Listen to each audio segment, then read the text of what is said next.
unless you want to change the definition of language, what my concern is mandates. And I wholeheartedly support all those people who are protesting against mandates. Now, if you're going to change the definition of language and call me an anti-vaxxer as a result, then you are fulfilling everything that Orwell warned against in 1984. You are fulfilling everything Aldous Huxley warned against in Brave New World.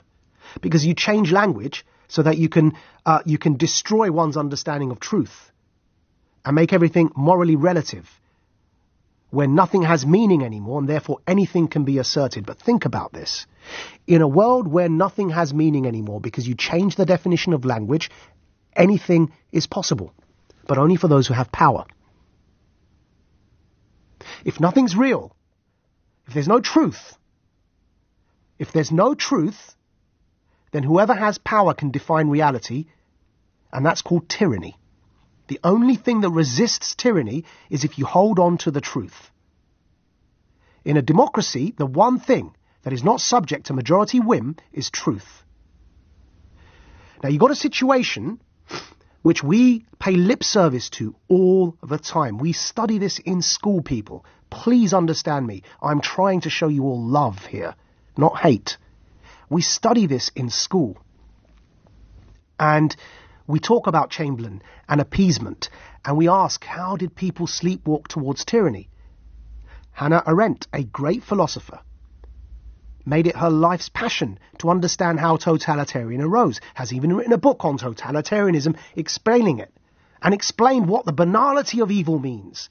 And that is, the word banal is just commonplace, because people were sleepwalking towards it because it was done incrementally, inch by inch, like the proverbial frog that is boiled in water, whose skin temperature changes with the water and doesn't realize it's being boiled alive.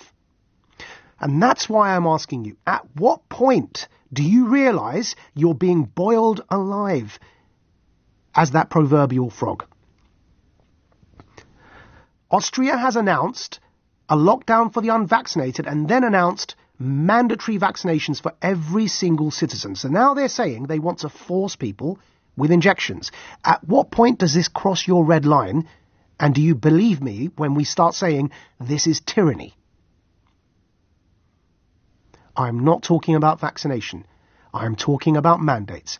I'm trying to keep my voice steady and low so that nobody accuses me of inciting, of being angry. I am urgently trying to have you people listening hear me. Please understand, I know tyranny. I have been jabbed against my will in prison. I am trying to defend your civil liberties, and I see them being snatched from you, and you're being told it's good for you. I promise you, when your civil liberties are taken from you, you will never be told that it's bad for you. Think about it.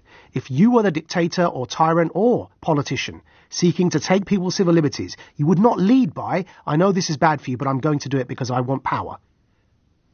It is always sold to you as it's good for you and that you know best and you're doing the right thing, because the road to hell is paved with good intentions. And disease control is one of the best ways to make you believe you're doing right by taking people's civil liberties. It's been done before. It's tried and tested. People will never commit atrocities unless they believe they are acting righteously. And just study Hannah Arendt. Study the rise of totalitarianism. Look at the banality of evil and understand this is how it happens. At what point do we cross your red line? And at what point do we say enough is enough? You can't force people to take an injection whether or not you think it's the right thing to do or not.